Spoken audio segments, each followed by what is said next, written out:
बिस्मिल्लाहिर्रहमानिर्रहीम। अस्सलाम वालेकुम डियर स्टूडेंट्स। हमने स्टार्ट किया है बिहेवियर साइकोलॉजी और बिहेवियर साइकोलॉजी का आज जो यूनिट है वो है unit number 5 gender and behaviour. Gender and behaviour में हम डिस्कस करेंगे कि जेंडर क्या होती है, स्टीरियोटाइप्स क्या होती है, जेंडर स्टीरियोटाइप्स क्या होती है, इसके कौन कौन से टाइप्स है जो कि हमारे कोर्स ग्रेड के मुताबिक है उसको डिस्कस करेंगे। फिर उसके बाद हम डिस्कस करेंगे कि ऐसे क्या असरात हो सकते हैं हमारी जो बिहेवियर है, हमारी जो एटीट्यूड है उस पर, ठीक है, अगर ये स्टीरियोटाइप कैरी करे हमारी सोसाइटी में। तो आइए स्टार्ट लेते हैं। स्टार्ट लेने से पहले आप लोगों से एक छोटा सा रिक्वेस्ट है कि अगर आप हमारी channel lectures bye Anaya KMU पे नए हैं तो हमारे channel lectures bye Anaya KMU को सब्सक्राइब करें, प्रेस द बेल आइकन ताकि नेक्स्ट वीडियो का नोटिफिकेशन मिल सके। और अगर वीडियो पसंद आ जाए तो वीडियो को लाइक करें, कमेंट करें और अपने दोस्तों के साथ भी शेयर करें। ऑब्जेक्टिव कौन कौन से हैं? जब आप लोग ये यूनिट पढ़ेंगे तो आप लोग एबल होंगे कि आप लोग अंडरस्टैंड करेंगे कि स्टीरियोटाइप्स क्या होती है, जेंडर क्या होती है, इन दोनों के बीच में क्या क्या डिफरेंसेस हैं। Discuss effect of adherence to traditional gender roles on behaviour. अगर हमारे ट्रेडिशन में ये सारे जितने भी स्टीरियोटाइप्स है अगर ये कैरी करे तो ये हमारे बिहेवियर पे क्या क्या असर कर सकते हैं, ठीक है। एंड लास्ट में हम डिस्कस करेंगे, जो लास्ट ऑब्जेक्टिव होगा वो होगा डिस्कस चेंजिंग जेंडर रूल्स, ठीक है, जो कि अभी इस पे काम शुरू है, ठीक है, यानी जो जेंडर रूल्स है वो अभी चेंज हो रहे हैं। अच्छा स्टूडेंट्स, लिखा गया है कि definition of gender and stereotypes. Gender क्या होती है और स्टीरियोटाइप क्या होती है। इससे पहले मैं आप लोगों को बताती चलूँ कि जेंडर क्या होती है। जेंडर हमारे साथ एक ब्रॉड टर्म है, जबकि सेक्स जो है ना वो नैरो टर्म है। सेक्स के ज़रिए से हमें मालूम होता है बायोलॉजिकली कि ये मेल है या फीमेल है, जबकि जो जेंडर होती है उसमें हम एटीट्यूड के बेस पे, बिहेवियर के बेस पे, इंसान की जो बिलीफ है उसके बेस पे हम क्या कर देते हैं, इंसान को डिफरेंशिएट कर देते हैं कि ये हमारे साथ मेल है और ये फीमेल है, ठीक है। यानी ये एक ब्रॉड टर्म है एज़ कम्पेयर टू सेक्स, ठीक है। जेंडर जो है ना ये हमारे साथ डायरेक्ट हम ड्यूरिंग बर्थ जो है ना इसको हम कंसिडर नहीं कर सकते, क्योंकि इंसान की जो आदत होती है, जो करेक्टरिस्टिक होती है, वो शायद ऐसा हो भी सकता है कि बाद में जो मेल है वो फीमेल की तरह बिहेव करे, जिसको हम फिर थर्ड पार्टी पर्सन है उसको कंसिडर कर सकते हैं, जैसे कि ट्रांसजेंडर वगैरह हो गए, ठीक है। तो जेंडर जो है ना वो हम बाय बर्थ कंसिडर नहीं कर सकते, बाय बर्थ हम नहीं कह सकते कि ये हमारे साथ मेल है या फीमेल है, ठीक है, एज अ जेंडर, जबकि सेक्स के बेस पे हम कह सकते हैं। अच्छा स्टूडेंट्स, तो यहाँ पे लिखा गया है कि attitude, feeling and behaviour that a given culture associate with a person biological sex. जो बायोलॉजिकल सेक्स होता है उसके मुताबिक अगर किसी इंसान की फीलिंग्स, उसके एटीट्यूड, उसके बिहेवियर को हम देख लें तो कल्चर के मुताबिक जो एटीट्यूड, बिहेवियर और फीलिंग्स होते हैं तो उसी के बेस पे हम इंसान को कंसिडर करते हैं कि ये हमारे साथ कौन से जेंडर से ताल्लुक़ रखता है, ठीक है, कौन से बायोलॉजिकल सेक्स से ताल्लुक़ रखता है।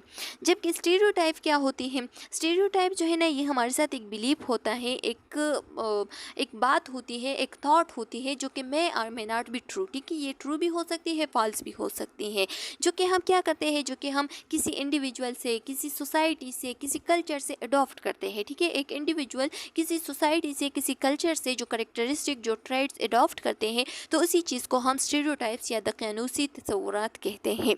लिखा गया है कि belief about social group and term of the traits are characteristic that they are believed to share. Stereotype or cognitive framework that influences the processing of social information. Stereotype क्या होते हैं? स्टीरियोटाइप हमारे साथ एक ऐसा बिलीफ होता है जो कि जितनी भी करेक्टरिस्टिक है, जितनी भी जो ट्रेड्स है, ठीक है, हम किसी भी ग्रुप के लिए उसको सजेस्ट कर सकते हैं कि ये हमारे साथ फीमेल है या मेल है, ठीक है। जैसे कि फॉर एग्जांपल मैं आप लोगों को एक एग्जांपल देती हूँ कि अगर हम घर में किसी बच्चे के लिए ग्लासेस लाए, ठीक है, तो वो अगर मेल है तो वो ब्लैक कलर की ग्लासेस को पसंद करेगी, ठीक है। अगर वो फीमेल है तो वो क्या करेगा, वो पिंक कलर के ग्लासेस को पसंद करेगी, ठीक है। तो इसी चीज़ को हम क्या कहते हैं, स्टीरियोटाइप्स कहते हैं। स्टीरियोटाइप्स हमारे साथ क्या होती है कि मेल जो है ना ये काम कर सकता है और फीमेल है तो ये काम नहीं कर सकती। जैसे कि मेल है तो ये बाहर जा सकता है, ये बाहर जाके जो जितनी भी काम है, बाहर के काम है, ये मेल करेगा, ठीक है, जबकि घर के काम और बाहर जाना वगैरह ये नहीं होगा फीमेल के लिए, ठीक है। यानी घर के काम जो है ना वो फीमेल करेगी, बाहर नहीं जा सकती तो फीमेल है, अगर बाहर जा सकता है, बाहर के काम करेगा तो ये मेल है, ठीक है। जिसे कि हम कहते हैं कि लेडीज़ फर्स्ट, यानी हर एक जेंडर के लिए अपने अपने ट्रेड्स, अपने अपने करेक्टरिस्टिक, अपने अपने एटीट्यूड, फीलिंग्स होते हैं, ठीक है। तो जैसे कि हम कहते हैं कि लेडीज़ फर्स्ट, अगर किसी लाइन में ज़्यादा मेल खड़े हैं, ठीक है, और एक फीमेल लास्ट में आ जाती है, तो वो ऐसा भी हो सकता है कि अगर जेंडर इक्वलिटी की हम बात करें तो वो भी लास्ट में ही जाएगी, उसी लाइन में लास्ट में ही खड़ी होगी। लेकिन हम क्या कहते हैं, उसी जो सोसाइटी है उसके बेस पे, कल्चर के बेस पे हम कहते हैं कि नहीं, जो फीमेल है वो फर्स्ट होती है, लेडीज़ फर्स्ट होती है, तो उसको हम क्या कहते हैं, सबसे आगे करके उसको उसका जो काम है वो करवा देते हैं, ठीक है। तो इसी चीज़ को हम क्या कहते हैं, इसी चीज़ को हम कहते हैं स्टीरियोटाइप्स, ठीक है। यहाँ पे भी यही बात डिस्कस किए गए हैं कि स्टीरियोटाइप्स हमारे साथ एक थॉट होती है, एक बिलीव होती है, जो कि हम क्या करते हैं, सोसाइटी से अखज़ करते हैं। किसी भी इंडिविजुअल जो है ना वो सोसाइटी से अपने थॉट को, अपने बिहेवियर को, अपने जो सोच है, अपने जो बिलीफ है उसको अखज़ करते हैं। तो इसी चीज़ को हम क्या कहते हैं, स्टीरियोटाइप्स कहते हैं। अच्छा स्टूडेंट्स, अब लिखा गया है कि जेंडर स्टीरियोटाइप्स क्या होते हैं। Gender stereotype is believe about the person attributes, person के एट्रीब्यूट्स मतलब उसके सिफात जो होते हैं, ठीक है। पर्सन के एट्रीब्यूट्स, पर्सन की जो सिफात होते हैं, पर्सन के जो बिहेवियर होते हैं, उसके मुताबिक जितनी भी बिलीव्स, जितनी भी हम थॉट्स रखते हैं, तो उसी चीज़ को हम क्या कहते हैं, उसी को हम कहते हैं जेंडर स्टीरियोटाइप्स। यानी जो मेल फीमेल होते हैं, तो हम कहते हैं ना कि मेल के अपने सिफात होते हैं, जबकि फीमेल के अपने सिफात होते हैं। जैसे कि मेल जो है ना वो बाहर जा सकता है, मेल के लिए बहुत आज़ादी है, ठीक है। मेल जो है ना वो कुछ भी कर सकता है, जबकि फ़ीमेल के लिए बहुत लिमिटेशन है। फीमेल जो है ना वो ना तो बाहर जा सकती है, ना तो गुस्सा कर सकती है, ना तो वो मतलब किसी पे एग्रेसिव होना, किसी पे या ज़्यादा पढ़ना, ठीक है। ये सब जो है ना ये हमारी सोसाइटी के मुताबिक अभी तो नॉर्मल हो गई है। अभी तो जेंडर इक्वलिटी पे बहुत सारे बातें जो है ना वो शुरू है, बहुत ज़्यादा लोग जो है ना वो जेंडर इक्वलिटी को क्या देती है, वैल्यू देती है। लेकिन जो पुराना ज़माना था तो उस दौरान क्या होता था कि फ़ीमेल जो थे ना वो नहीं पढ़ सकते थे, फ़ीमेल की ज़बरदस्ती शादी कराना, ठीक है। फ़ीमेल जो है ना अगर वो 15 एज की हो गई तो बस उसकी शादी करा दे, ठीक है। तो ये चीज़ें बहुत आम थी पहले, ठीक है। तो इसी चीज़ों को हम कहते हैं जेंडर स्टीरियोटाइप्स। अच्छा, फर्दर लिखा गया है कि पर्सन एट्रीब्यूट्स बेसिकली मेन। अब पर्सनल एट्रीब्यूट्स का क्या मतलब है, traits that make of your personality, वो ट्रेड्स, वो करेक्टरिस्टिक जो कि आपकी पर्सनालिटी को बना ले, जैसे कि which define who you are as a person, जैसे कि वो आपको डिफाइन करे कि आप कौन है, आप मेल है या फीमेल है, ठीक है। तो उसी चीज़ को हम कहते हैं पर्सनल एट्रीब्यूट्स, पर्सनल सिफात। फॉर एग्जाम्पल, यहाँ पे एग्जाम्पल दिया गया है कि these could be personal attributes to describe someone, जैसे कि outgoing, extrovert and open. जो ओपन होते हैं, जो एक्सट्रोवर्ट होते हैं, जो आउट गोइंग होते हैं, बाहर जाना, बाहर के काम करना और ओपन माइंडेड होना, ये सब किसके लिए है, ये हमारी सोसाइटी के मुताबिक मेल के लिए है, ठीक है। जबकि बाहर ममालिक में अब जेंडर इक्वलिटी है, ठीक है, तो वो फीमेल और मेल दोनों के लिए है। तो इसी चीज़ को हम क्या कहते हैं, इसी चीज़ को हम कहते हैं gender stereotypes.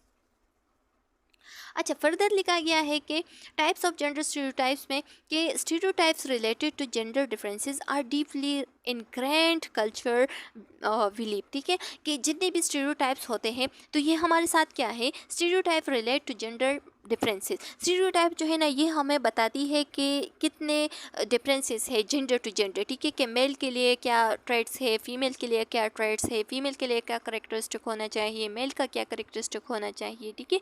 Are deeply ingrained मतलब कि जुड़ा हुआ, ये हमारे साथ जितनी भी जेंडर स्टीरियोटाइप्स है तो ये डीपली इनग्रेंड है किस चीज़ के साथ, कल्चर बिलीव के साथ, ठीक है। यानी कल्चर जो एजम्पशन है, जो बिलीव्स है, तो उसी के से हम अखज़ करते हैं, उसी से हम अडॉप्ट करते हैं इसी चीज़ को, ठीक है। यानी स्टीरियोटाइप्स को हम कल्चर से ही, कल्चर बिलीव से, कल्चर एजम्पशन से ही अडॉप्ट करते हैं about the characteristic role and behaviour associated with individual based on their gender. जिस तरीके से हमें कल्चर बताता है कि एक फ़ीमेल के लिए क्या करेक्टरिस्टिक्स, क्या रोल्स, क्या बिहेवियर हो सकती हैं, और एक मेल के लिए क्या करेक्टरिस्टिक, क्या रोल्स एंड क्या बिहेवियर हो सकती है, ठीक है। तो ये सब चीज़ें हमें कौन बताती है, सोसाइटी बताती है, हमारी कल्चर बताती है। These stereotypes can be harmful as they परपिचुएट बियासिस, अगर ये स्टीरियोटाइप हमारे साथ कंटिन्यू, परपिचुएट्स मतलब कि कंटिन्यू रहा, ठीक है, तो ये चीज़ हमारे लिए हार्मफुल भी हो सकते हैं। जैसे कि कौन कौन से जो स्टीरियोटाइप्स है, बियासिस हो गए, जो मतलब कि जो गलत कंसेप्ट है, ठीक है, मिसकंसेप्शन है या जो मिस परसेप्शन है। लिमिट अपॉर्चुनिटीज़, जैसे कि फ़ीमेल के लिए लिमिटेड अपॉर्चुनिटीज़ हो गए कि फ़ीमेल जो है ना वो काम नहीं कर सकती, वर्किंग वुमेन नहीं बढ़ सकती, ठीक है। इसके साथ साथ फ़ीमेल जो है ना वो बाहर नहीं जा सकती, फ़ीमेल आगे नहीं पढ़ सकती, तो ये सारी जो लिमिटेड अपॉर्चुनिटी ये भी हार्मफुल हो सकती है। And re enforce traditional gender norms, ठीक है। और इसके साथ साथ जैसे कि लड़के जो है ना वो सख्त होते हैं, ठीक है, लड़के रो नहीं सकते, लड़के जो है ना वो बहुत उसके मसल जो है ना वो स्ट्रांग होने चाहिए, ठीक है। तो ये चीज़ें जो है ना ये बाद में क्या हो सकती है, हार्मफुल भी हो सकती है, हार्मफुल भी साबित हो सकती हैं, नुकसानदेह भी हो सकती हैं। जैसे कि फ़ीमेल लिमिटेड अपॉर्चुनिटीज़ हो गई या मेल के लिए सख्त होना, ठीक है, तो ये उसके अगर उसके फीलिंग्स वो जाहिर ना करे, अपना इमोशन जाहिर ना करे, तो इसकी वजह से वो मेंटली डिस्टर्ब भी हो सकता है, ठीक है। It's important to recognize and challenge these stereotypes to promote gender equality and foster a more inclusive society, ठीक है। तो ये हमारे लिए इम्पॉर्टेंट है कि हम इसी चीज़ों को, जितनी भी मिसपरसेप्शन है, जितनी भी स्टेरियोटाइप्स है, उसको हम रिकॉग्नाइज़ करें और इसी चीज़ को हम चैलेंज करें कि इसको हम बदलेंगे, ठीक है, यानी जेंडर इक्वलिटी लाएंगे। और जेंडर इक्वलिटी ऐसे बेस पे लाएंगे जो कि जायज़ हो, ठीक है, नाजायज़ नहीं बल्कि जायज़ जेंडर इक्वलिटी को लाएंगे। और हम क्या करेंगे, यानी फीमेल भी आगे पढ़ेंगे, ठीक है, मेल भी पढ़ेगा, और ये सब चीज़ें जो है ना ये हमारी सोसाइटी में हम शामिल करेंगे। जैसे कि फॉर एग्ज़ाम्पल अगर मैं आप लोगों को एग्ज़ाम्पल दे दूँ कि अभी आप लोग देख लें कि नर्सिस प्रोफेशन जो है, तो नर्सिस प्रोफेशन या नर्सिंग प्रोफेशन जो था ना ये हमारे साथ फीमेल के लिए था। एक कंसेप्ट था कि फ़ीमेल का काम है नर्सिंग करना, ठीक है, ये जितने भी नर्सिंग प्रोफेशन है ये फ़ीमेल का काम है, और कभी भी मेल इस फील्ड में एडमिशन भी नहीं कराता था। लेकिन अभी अगर आप लोग देख लें तो अभी हमारी सोसाइटी में जितनी भी कॉलेजेस है, ठीक है, तो वहाँ पे फीमेल के कंपैरिजन को अगर आप लोग देख लें तो फीमेल के कंपैरिजन में जो मेल है वो बहुत ज़्यादा एडमिशन ले रहे हैं नर्सिंग प्रोफेशन में, ठीक है। यानी नर्सिंग प्रोफेशन जो है ना अब इसका कंसेप्ट ख़त्म हो गया कि ये मेल फीमेल के लिए है, बल्कि ये दोनों के लिए अब है, ठीक है। तो ये कंसेप्ट जो है ना ये हमारे साथ ख़त्म हो रहा है। तो ये स्टीरियोटाइप्स थे जो कि अभी जेंडर इक्वलिटी के बेस पे शुरू है, ठीक है, यानी ये जो है ना ये अभी ख़त्म हो रहे हैं। अच्छा, फर्दर लिखा गया है कि women are nurturing and emotional. Women जो है ना वो नर्चरिंग यानी परवरिश करने वाले और इमोशनल होते हैं। जैसे कि हमारा एक स्टीरियोटाइप ये भी है, अब फर्दर एक स्टीरियोटाइप को डिस्कस किया है कि हमारे कल्चर के मुताबिक कौन कौन से स्टीरियोटाइप जो है ना वो शुरू है, ठीक है। तो एक स्टीरियोटाइप उसमें ये है कि वोमेन जो है ना वो नर्चरिंग एंड इमोशनल होते हैं। This stereotype suggest that women are naturally more caring and emotional than male. ये स्टीरियोटाइप हमें ये सजेस्ट कर देती है कि वमेन जो है ना वो नेचुरली मोर केयरिंग होती है, ठीक है, ज़्यादा केयरिंग होती है एज़ कम्पेयर टू मैन, और मोर इमोशनली भी होती है, which can lead to the expectation that women should firmly take on caregiver role, ठीक है। तो इस वजह से वोमेन को फैमिली उसका काम ये होता है कि वो केयर गिवर होती है, ठीक है, यानी बच्चे पालना, ठीक है, फिर बच्चे का केयर करना, ये सब किसका काम होता है, ये फीमेल का काम होता है। अपनी सारी जितने भी घर वाले हैं उसका ख्याल रखना, ये किसका काम होता है, फीमेल का काम होता है। या अगर आप लोगों को मैं एग्जांपल दे दूँ कि ये जो रिसेप्शनिस्ट पोस्ट होता है, ठीक है, जो रिसेप्शनिस्ट जॉब होता है, तो ये फीमेल के लिए रखा गया है, यानी ज़्यादातर फीमेल को सजेस्ट कर देती है ये पोस्ट, ठीक है। क्यों? क्योंकि फ़ीमेल जो है ना वो ज़्यादा केयर गिवर होती है, ज़्यादा केयरिंग होती है, ज़्यादा इमोशनल होती है, तो इसी वजह से क्या कर देती है, ये जो जॉब है ये फीमेल के लिए ही रखा गया है। Men are strong and assertive. जितने में मैन होते हैं तो वो क्या होते हैं, वो स्ट्रांग होते हैं, ठीक है। एक स्टेरियोटाइप ये भी है कि मेन जो है ना वो स्ट्रांग होते हैं और असर्टिव यानी कॉन्फिडेंट होते हैं, फोर्सफुल पर्सनालिटी उसकी होती है। किस तरीके से? This stereotype employees that main should be physically strong and assertive. ये स्टेरियोटाइप हमें बता रही है कि मेन जो है ना वो फिजिकली स्ट्रांग होने चाहिए और असर्टिव यानी कॉन्फिडेंट होनी चाहिए इन दियर बिहेवियर, उसके बिहेवियर के मुताबिक। अगर वो कमज़ोरी को, वल्नरेबिलिटी को या सेंसिटिविटी इमोशंस को शो करे तो ये हमारे साथ वीकनेस की साइन है। तो इस वजह से जितनी भी उस पर गम आते हैं, जितनी भी उस पर गम का मौका आता है, जितनी भी उस पर जो भी आता है, ठीक है, कोई भी ऐसा काम हो जो उसके बर्दाश्त के मुताबिक ना हो, ठीक है, तो वो क्या कर देता है, वो या तो सुसाइड अटेम्प्ट कर देता है, ठीक है, क्योंकि ऐसे इमोशन वो जाहिर नहीं कर सकता, ठीक है। तो इस वजह से जो उसकी अना है, जो उसकी ईगो है, वो उसको इजाज़त नहीं देती कि वो अपने इमोशन को जाहिर करे। तो इस वजह से वो फिर क्या कर देता है, वो सुसाइड अटेम्प्ट ज़्यादा कर देता है या मेंटली डिस्टर्ब हो जाता है, हार्ट अटैक वगैरह ये ज़्यादा हो जाते हैं।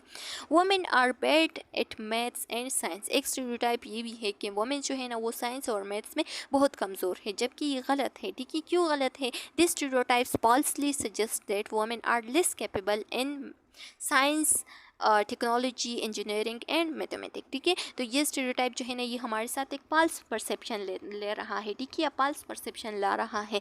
किस तरीके से कि वुमेन जो है ना वो इंजीनियरिंग, साइंस, टेक्नोलॉजी वगैरह में क्या है, वो कमज़ोर होते हैं। क्योंकि ये हमारे साथ ये जो सजेशन है या ये जो स्टीरियोटाइप है ये बिल्कुल गलत है। क्यों गलत है? क्योंकि ये वुमेन्स को डिस्करेज कर रही है, ठीक है, कि ये इसी करियर को फॉलो करें। इसी करियर को फॉलो करने से वुमेन को डिस्करेज कर रही है। जबकि अभी आप लोग देख सकते हैं कि ये जो जितने भी रूल्स है ये चेंज हो रहे हैं, ठीक है, जेंडर के मुताबिक जितने भी रूल्स है वो चेंज हो रहे हैं। वुमेन जो है ना वो ज़्यादा होते हैं साइंस फील्ड में, ठीक है, और वुमेन जो है ना वो ज़्यादा कैपेबल होती है और ज़्यादा उसमें एबिलिटी होती है कि वो साइंस फील्ड में चले जाए एज़ कम्पेयर टू मैन। है कि मेन आर बेटर लीडर। जितने भी मेन होते हैं वो बेटर लीडर होते हैं। अगर आप लोग अपने घरों में भी देख लें तो आपके फादर, आपके बड़े भाई जो है ना वो घर को लीड कर रहे होते हैं, ठीक है। जितने भी अपने घर के रूल्स वगैरह होते हैं तो वो कौन बनाते हैं? फादर बनाते हैं या अपना बड़ा भाई बनाता है, ठीक है। तो लिखा गया है कि this stereotype assumes that men are inherently better leader and decision maker than women. कि हमारे जितनी भी ज़ात के मुताबिक जो है ना अगर हम बात करें तो ज़ाती तौर पे जो मेन होते हैं वो बेटर डिसीजन मेकर और बेटर लीडर होते हैं, घरों में भी, बाहर सोसाइटी में भी, ठीक है, एज़ कम्पेयर टू वुमेन। री enforcement the gender gap and leadership position, ठीक है, और ये चीज़ री एनफोर्समेंट कर देती है किस चीज़ को? गैप को। और जितनी भी मतलब कि वुमेन जो है ना वो लीडर नहीं बन सकती, जबकि मेन जो है ना वो लीडर बन सकता है। Women are more talkative. ये बात जो है ना ये तो हर घर में भी होती है, ठीक है, और हर जगह पे भी होती है कि जो औरत होती है वो ज़्यादा बातें करती है, ठीक है। लिखा गया है कि this stereotypes implies that women talks more than main, ठीक है। लेकिन अगर अभी आप लोग देख ले तो मेन भी बहुत ज़्यादा टॉकेटिव हो गए हैं, ठीक है, यानी मेन भी बहुत ज़्यादा टॉक करते हैं, बहुत ज़्यादा टॉकेटिव हो गए हैं। अगर क्लास में देख ले, सोसाइटी में देख ले, जहाँ पे भी देख ले तो मेन भी बहुत ज़्यादा बातूनी हो गए हैं, ठीक है, which can lead to dismissal. तो इस वजह से ज़्यादा जो उसकी जो बात है उसको रिजेक्ट करना, ठीक है, उसके मशवरे को रिजेक्ट करना, ये ज़्यादातर यहाँ पे होती है कि वुमेन जो है ना वो ज़्यादा टॉकेटिव होती है, गपशपी होती है, ठीक है, गैर ज़रूरी ज़्यादा बातें करती है। तो इस वजह से उसके आइडिया, उसकी ओपिनियन कोई नहीं ले रहा है। Men are the breadwinner. Breadwinner मतलब कि तनख्वाह लेना, ठीक है, या रोज़ी कमाना, ठीक है। तो ये सब काम किसका होता है? मेन का होता है। जबकि ये स्टीरियोटाइप अभी चेंज हो गया है। कहा गया है कि तो अगर साइकिल के दोनों पाए काम नहीं करेगा तो घर नहीं चलेगी, ठीक है, तो साइकिल नहीं चलेगा, घर नहीं चलेगा। अभी आप लोग देख ले कितनी महंगाई हो गई है। अगर घर में सिर्फ मेन पैसे कमाएंगे तो अपने बच्चों को पालना, वुमेन को पालना, बीवी को पालना, अपने पेरेंट्स को पालना, ये उसके लिए बहुत मुश्किल होता है, ठीक है। तो इस वजह से अभी ये जितनी भी कंसेप्ट है ये चेंज हो गया है। ज़्यादातर जो मेल है वो भी क्या करता है, कोशिश करता है कि अपने लिए एक वर्किंग वुमेन देख ले, वर्किंग वुमेन से शादी कर ले, क्योंकि वो भी उसके लिए पैसे कमाएंगे और घर को अच्छी तरीके से चलाने की कोशिश करेंगे। This stereotype suggest that main should be the primary earner in the family. ये स्टीरियोटाइप हमें बता रहा है कि मेन जो है ना वो क्या होता है? फैमिली का अर्नर होता है, ठीक है, पैसे कमाने वाला होता है। Which can create pressure on main, जिसकी वजह से मेन पे बहुत ज़्यादा रिस्पॉन्सिबिलिटीज़, प्रेशर वगैरह होती है और इसी वजह से मेन जो है ना वो क्या होती है, वो ज़्यादातर मेंटली डिस्टर्ब और डिप्रेशन वगैरह में भी जा सकता है। And limit women's career opportunity, और इसी वजह से भी लिमिट की जो वुमेन की अपॉर्चुनिटीज़ और जो करियर अपॉर्चुनिटीज़ जो आगे बढ़ना वगैरह है, ठीक है, तो ये चीज़ इस स्टीरियोटाइप की वजह से वुमेन की जितनी भी अपॉर्चुनिटी है उसको लिमिट कर रही है। अच्छा, फर्दर लिखा गया है कि women are more focused on appearances. ये बात तो सच है, ठीक है, कि वमेन जो है ना वो क्या कर रहे, अपने शक्ल सूरत पे ज़्यादा फोकस कर रही होती है, ठीक है। मेकअप करना, ये सब चीज़ें जो है ना ये वमेन का काम होता है। दिस स्टेरियोटाइप परपिचुएट जहाँ भी आ जाए तो इसका मतलब है कंटिन्यू।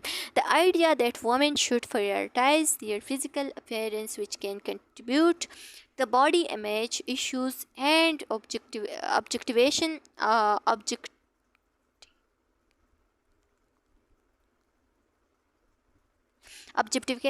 of women। लिखा गया है कि वोमेन जो है ना वो ज़्यादा किस चीज़ पे फोकस देती है, अपनी सूरत पे, ठीक है, सीरत से ज़्यादा सूरत पे फोकस करती है।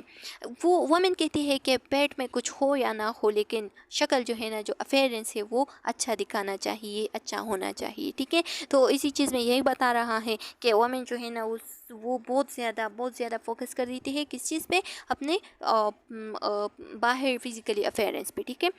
Men are less emotional. जितने भी मेन होते हैं वो लेस इमोशनल होते हैं। मेन भी इमोशनल हो सकते हैं, लेकिन सोसाइटी हमें ये चीज़ की इजाज़त नहीं देती, इस चीज़ को दबा के रखती है कि मेन जो है ना अपने इमोशन को सप्रेस रखेगी। This stereotypes implies that main should suppress there emotion. ये स्टीरियोटाइप हमें बता रही है कि मेन जो है ना वो अपने इमोशन को क्या रखेगा, सप्रेस रखेगा, एंड नॉट शो वल्नरेबिलिटी। और अगर उसने इमोशन को शो किया तो वो क्या है, कमज़ोर है, which can negatively impact their mental health and relationship, जो कि उसको डिप्रेशन वगैरह की तरफ जो है ना ले चलता है, ठीक है। मेंटल हेल्थ उसकी ख़राब हो सकती है इसी बात से।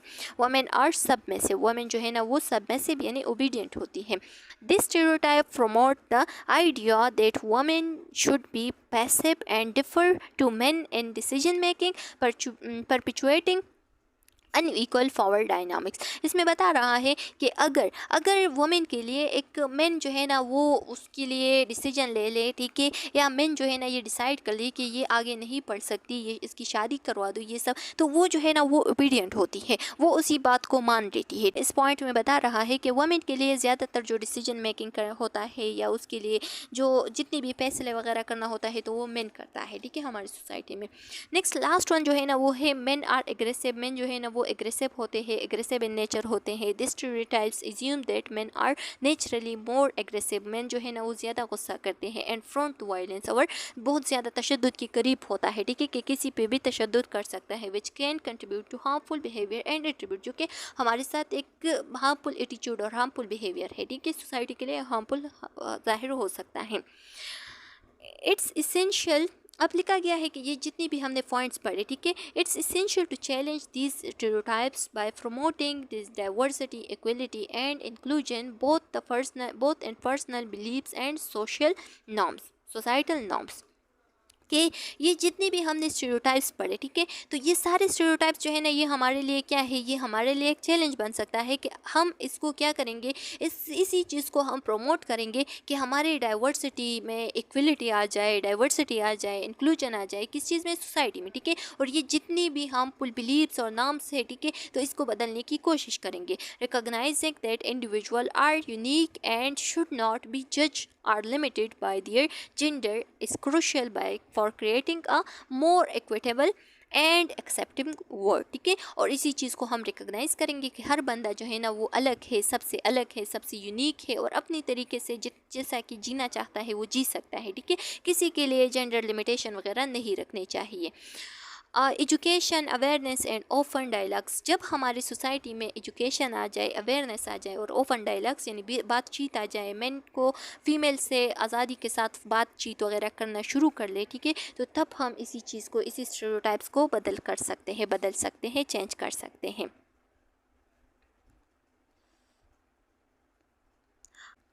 तो चलो स्टूडेंट्स, यहाँ तक कंप्लीट है। उम्मीद है कि आप लोगों को समझ आ गया होगा। फिर भी अगर कोई क्वेश्चन कॉम्प्लिकेशन है तो आप लोग कमेंट सेक्शन में पूछ सकते हैं। बहुत जल्द आप लोग को आंसर मिल जाएगा। नेक्स्ट वीडियो में मिलते हैं, तब तक के लिए अल्लाह हाफिज़।